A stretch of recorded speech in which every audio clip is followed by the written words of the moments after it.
Bagaimana jadinya kalau kalian dikejar oleh puluhan musuh bersenjatakan lengkap dan tak ada jalan kabur kecuali melompat dari tebing? Inilah yang terjadi pada seorang tentara bernama Marcus dan beberapa temannya. Film ini berdasarkan kisah nyata dan diabadikan pada film berjudul Lone Survivor, di mana akibat perkara sepele misi mereka menjadi kacau balau. Langsung saja ke inti cerita, namun sebelum kita mulai, saya ingatkan kembali konten ini mengandung full spoiler. Film diawali dengan memperlihatkan rekaman latihan para calon anggota pasukan khusus Amerika yang dikenal sebagai Navy SEALs. Tak hanya mengandalkan fisik, latihan ini juga melatih mental mereka. Dan tak sedikit yang karena tak tahan memilih untuk mengundurkan diri di pertengahan jalan. Film kemudian berpindah dan memperlihatkan sebuah helikopter yang sedang bergegas kembali ke markas karena sedang membawa seorang tentara yang sedang sekarat. Begitu sampai di sana, ia pun diberikan penanganan darurat karena jantungnya telah berhenti berdetak. Dokter berulang kali mencoba memberikan pacemaker, namun hasilnya... Untuk menjelaskan situasi tadi, kita dibawa ke 3 hari sebelumnya. Di salah satu markas pangkalan udara Amerika yang berada di Afghanistan, seorang anggota pasukan khusus bernama Murphy, atau kita panggil saja Murph, sedang membaca email dari calon istrinya yang meminta hadiah pernikahan sebuah kuda Arab. Murph kemudian mendatangi temannya yang bernama Marcus, dan ia adalah tentara sekarat yang tadi kita lihat di awal film. Dari sana Murph kemudian membangunkan anggota tim lainnya bernama Danny. Pagi itu, mereka berdua adu fisik dengan berlari beberapa kilometer mengelilingi landasan. Keduanya bertaruh dan siapapun yang kalah harus menuruti keinginan dari si pemenang. Di lain sisi, ada satu anggota lagi dari tim Murph bernama Matthew. Ia seorang tentara yang baru saja menikah beberapa bulan lalu, namun harus kembali bertugas untuk negaranya. Mereka berempat ini di bawah sebuah tim khusus bernama Red Wings. Siang itu komandan mereka bernama Eric mengumpulkan tim Red Wings untuk membahas misi selanjutnya, di mana mereka akan mengepung salah satu petinggi Taliban bernama Shah. Ia terkenal sangat kejam dan sudah membunuh ratusan tentara Amerika sejak perang terjadi. Di saat yang bersamaan, kita diperlihatkan bagaimana Shah bersama anggotanya sedang mendatangi sebuah desa dan membunuh salah satu warga di desa itu karena diduga telah membantu tentara Amerika. Kita kembali ke presentasi dari tim Red Wings, di mana terlihat markas dari Shah dikelilingi oleh bukit yang curam. Makanya mereka akan kesulitan untuk berkomunikasi. Namun mereka sudah mengatur, jika nantinya tim pertama yang diturunkan tak mampu mengirim kabar setelah melewati 2 titik, maka markas utama akan segera mengirimkan bantuan untuk memastikan kondisi mereka. Dan tim awal yang berangkat itu tak lain adalah Murph, Matthew, Danny, dan Marcus. Marcus sendiri sebagai tokoh utama dari film ini sebenarnya lebih bertanggung jawab ke bagian medis untuk rekan satu timnya. Letkol Eric yang itu bilang kalau Marcus dan timnya akan diberangkatkan pukul 6 sore. Namun sebelum itu mereka akan melaksanakan sebuah acara penerimaan anggota baru bernama Patton. Sebenarnya acara ini hanyalah sebuah tradisi khusus yang digunakan oleh tim Red Wings, di mana anggota baru diminta untuk memperkenalkan diri namun dengan cara yang unik. Singkat cerita, akhirnya mereka semua pun bersiap-siap berangkat untuk menjalankan misi yang telah mereka rencanakan dengan matang tadi. Seluruh anggota Red Wings yang dipimpin oleh Letkol Eric berangkat menuju lokasi.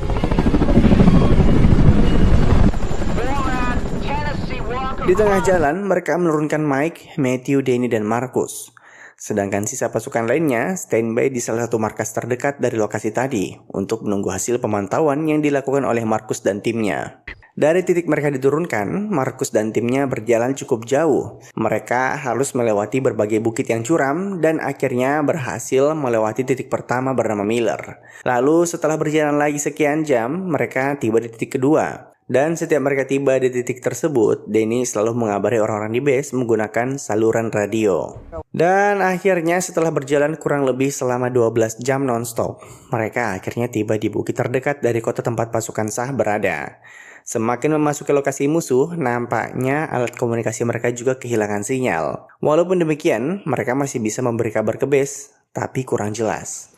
Dari titik tersebut, Marcus dan timnya mencoba mendekat untuk mendapatkan pandangan yang lebih jelas. Menggunakan teropong, terlihat jelas kalau Shah sedang berada di markas bersama dengan puluhan anggotanya. Dalam beberapa jam ke depan, tugas mereka memang hanya untuk memantau pergerakan musuh, sembari menunggu instruksi dari Letkol Eric. Singkat cerita, saat mereka belum lama memejamkan mata untuk memulihkan tenaga, tiba-tiba tak jauh dari mereka terlihat beberapa penggembala kambing yang sedang mendekat. Marcus bersama teman-temannya berusaha tetap pada posisi masing-masing sambil bersembunyi di bawah dedaunan. Tapi pada akhirnya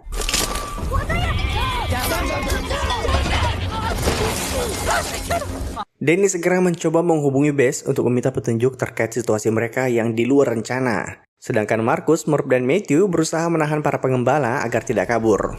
Sayangnya setelah berusaha menghubungi Bess berkali-kali dan tak ada tanggapan, membuat Murph memutuskan untuk menggunakan telepon satelit untuk menghubungi markas. By the way, telepon satelit ini cukup berbahaya untuk digunakan karena mudah disadap oleh musuh. Begitu berhasil terhubung ke markas, terlihat Peyton yang menjawab telepon. Sedangkan Letkol Eric sedang beristirahat di kamarnya. Murph meminta Peyton untuk segera membangunkannya karena mereka sedang di situasi yang cukup. Sayangnya begitu Letkol Eric sudah memegang telepon, tiba-tiba jaringan mereka semakin buruk. Murph bahkan berulang kali mencoba menghubungi Bess, tapi mereka benar-benar kehilangan kontak. Sebenarnya dari sini Letkol Eric sudah mulai merasa ada yang tak beres. Tapi ia masih mencoba berprasangka baik, karena mereka sudah tahu dari awal kalau di lokasi pemantauan tempat Marcus berada jaringannya terbatas.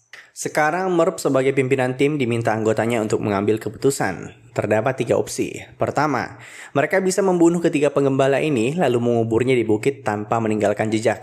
Opsi kedua, mereka bisa saja membebaskan para penggembala lalu mereka segera naik ke bukit untuk mencoba kembali menghubungi markas untuk minta titik penjemputan. Atau ada opsi 3, di mana mereka mengikat para penggembala ini dan membiarkannya mati dimakan serigala hutan. Di sini ini terjadi perdebatan hebat antara Matthew, Marcus, dan Denny. Matthew yang orangnya lebih berhati-hati memilih untuk membunuh para penggembala karena terlihat jelas kalau dilepaskan begitu saja orang-orang itu akan segera kembali bersama pasukan Taliban.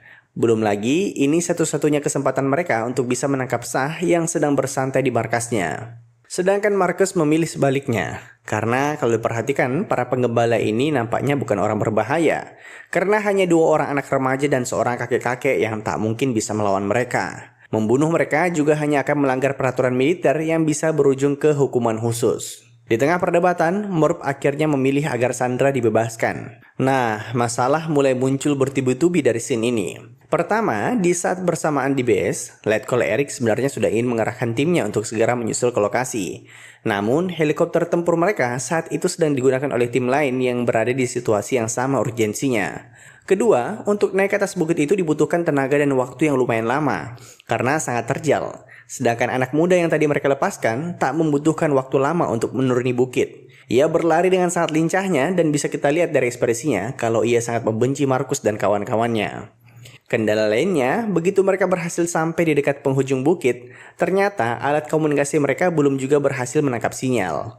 Jadi orang-orang di base belum tahu sama sekali masalah apa yang Marcus dan timnya sedang hadapi. Lelah mendaki, mereka kemudian memutuskan untuk beristirahat beberapa menit. Tapi belum lama mereka duduk-duduk, tiba-tiba dari semak-semak terdengar suara gerasa kerusuk. Mereka semua pun mulai membidik ke arah bawah, sedangkan Murph sebagai pimpinan tim mencoba menyisir lokasi sekitar yang ternyata di atas bukit juga terdapat base dari puluhan pasukan Taliban yang mereka tak sangka sama sekali. Murph pun memberitahu anggotanya bahwa kemungkinan besar mereka akan terlibat pertarungan hebat.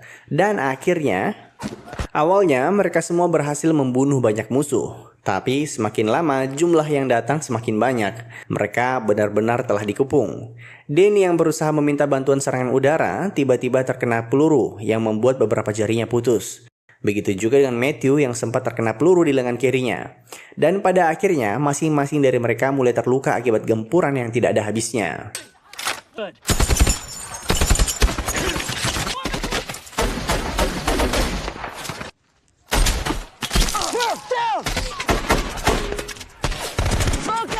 Marcus dan kawan-kawannya berhasil dipukul mundur. Semakin mereka mencoba bertahan, semakin banyak musuh yang muncul dan musuh yang datang juga menggunakan senjata yang tak main-main. Salah satunya bahkan tak berhenti menembakkan rudal.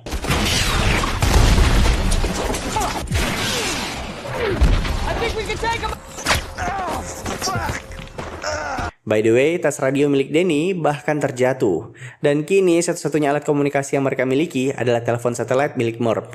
Namun, mereka harus ke tempat lain untuk mencoba mendapatkan sinyal. Tapi kemana? Kiri, kanan, dan depan mereka telah dikepung. Satu-satunya opsi adalah mundur ke belakang. Namun, di belakang mereka juga bisa dibilang hanya ada jurang. Masing-masing dari mereka mengalami luka patah tulang yang cukup parah akibat terjatuh dari tebing. Namun, tak ada waktu untuk mengeluh. Mereka harus kembali bersiap karena musuh masih mengikuti dari belakang. Denny kembali terkena peluru di tubuhnya. Dari sana, mereka tetap mencoba untuk bergerak mencari posisi bertahan yang lebih aman. Di baris paling depan terdapat Matthew, disusul oleh Murph. Marcus dan Danny berada di posisi paling belakang. Tapi nampaknya luka Danny semakin parah dan membuatnya tak mampu lagi untuk berlari.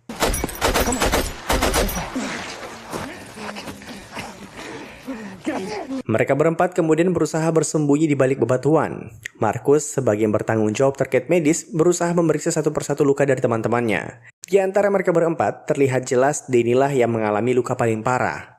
Marcus berusaha menutupi luka Danny menggunakan tanah. Tapi tak lama kemudian, mereka kembali digempur habis-habisan oleh pasukan musuh.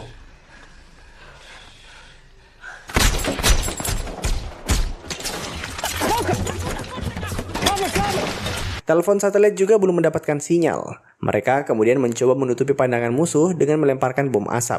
Sekali lagi, tak ada jalan lain untuk kabur selain mundur ke belakang.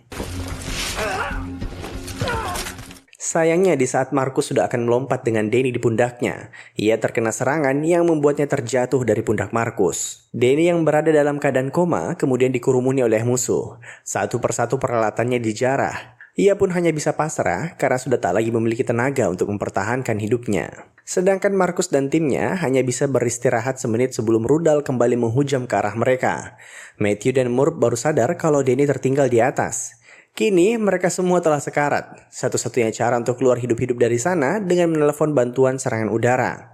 Namun mereka tak akan bisa mendapatkan jaringan kecuali di tempat tertentu yang tentu saja akan menjadi target empuk dari musuh.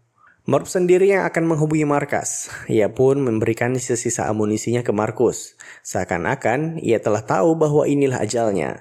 Sebagai pimpinan tim, ia rela berkorban demi teman-temannya. Marcus dan Matthew kemudian berusaha mengcover Murph yang sedang naik ke ujung tebing untuk menggunakan telepon satelit.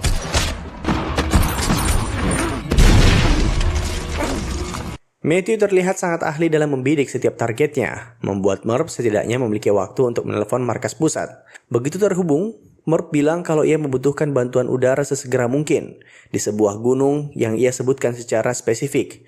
Namun, sang operator di base masih sempat-sempatnya menanyakan lokasi detail dari Murph. Hingga akhirnya, ia pun tewas terkena hujan peluru. Letkol Eric sendiri setelah mengetahui ada permintaan dari Murph yang sedang kesulitan, segera mengerahkan seluruh anggota Red Wings untuk meluncur ke lokasi. Sayangnya, mereka harus berangkat ke sana tanpa helikopter tempur. Marcus dan Matthew sendiri telah bergeser agak jauh dari jasad Murph. Mereka berdua sempat menghela nafas sejenak sambil berbincang tentang situasi mereka yang benar-benar kacau. Matthew sebenarnya telah terluka cukup parah. Bahkan kepalanya sempat terkikis oleh peluru musuh. Ia pun berkata ke Marcus, seandainya ia tak selamat, tolong sampaikan salam cinta untuk istrinya. Bahwa jikapun ia mati, ia telah berjuang bersama saudara-saudaranya tercinta.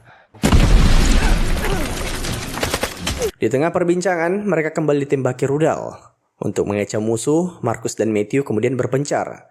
Sayangnya, musuh juga dengan mudah melacak keberadaan mereka berdua, akibat ceceran darah di sepanjang jalur yang mereka lewati. Di tengah keputusasaan, tiba-tiba terdengar suara helikopter. Akhirnya, pengorbanan nyawa Murph tadi tak sia-sia. Marcus dan Matthew terlihat sangat gembira mendengar kabar dari saudara-saudaranya. Di saat yang bersamaan, Letkol Eric bersama 15 anggotanya bersiap untuk diturunkan dari pesawat yang mengangkut mereka. Terlihat Patton juga telah ikut serta untuk misi kali ini. Namun baru saja akan turun, tiba-tiba pasukan Taliban mengirimkan mereka sebuah rudal.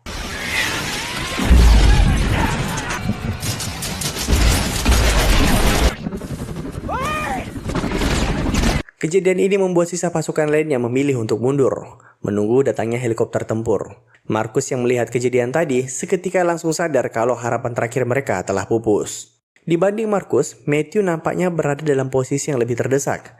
Beberapa musuh yang muncul secara tiba-tiba membuatnya kewalahan, hingga terkena berbagai tembakan. Pada akhirnya, ia pun kehabisan peluru dan hanya bisa pasrah menunggu ajalnya. Marcus yang belum sadar kalau Matthew telah tewas, beberapa kali masih mencoba memanggil namanya. Akibat hal itu, diam-diam musuh berhasil menemukannya dan tak segan-segan menembakinya dengan sebuah rudal.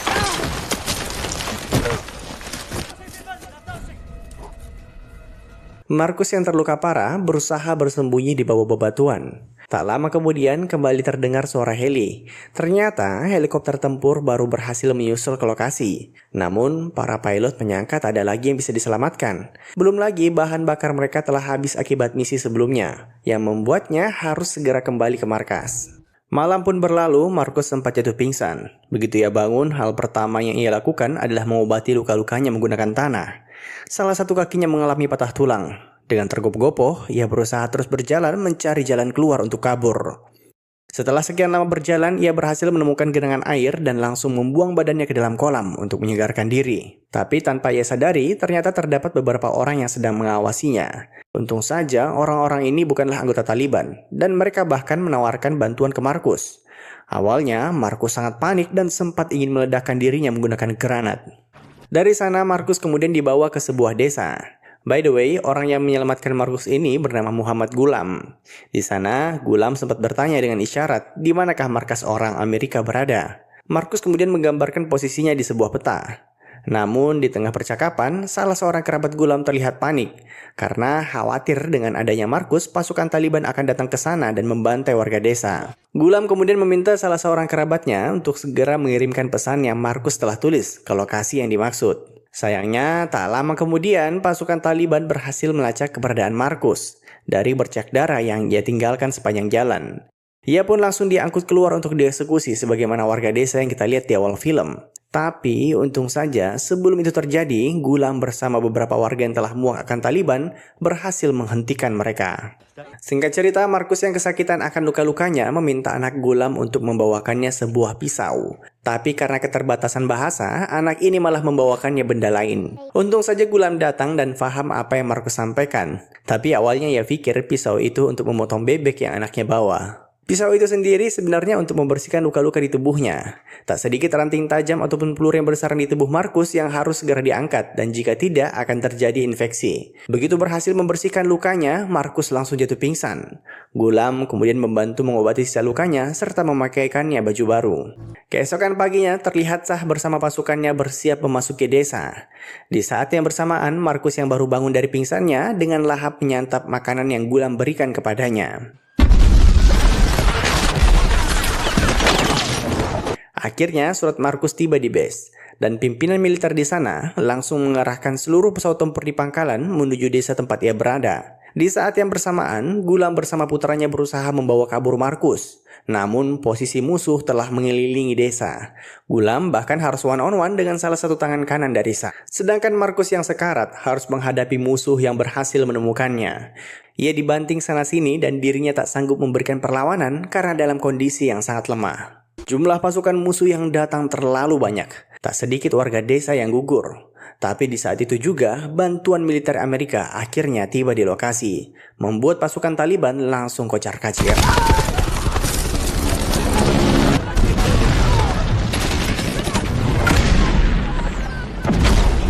Pasukan yang datang langsung mencari Markus. Ia pun segera diangkut untuk naik ke heli. Markus berulang kali menyampaikan ucapan terima kasihnya ke Gulam dan putranya. Dan dari sana, ia pun diangkut menuju base. Rasa syukur maupun sedih bercampur aduk. Sedangkan kita dibawa kembali ke scene awal film, di mana Markus akhirnya dalam kondisi sekarat ketika tiba di markas. Jantungnya sempat terhenti, namun akhirnya berhasil selamat. Film ini didedikasikan untuk seluruh anggota Red Wings yang tewas dalam bertugas. Kita kemudian diperlihatkan foto asli dari masing-masing pemeran yang kita lihat sepanjang film. Bahkan foto dari Gulam yang telah sangat berjasa dalam menyelamatkan nyawa Markus. Dan dengan begitu, film pun tamat. Terima kasih telah menonton. Sampai jumpa di film selanjutnya. Jangan lupa komen, like, dan subscribe.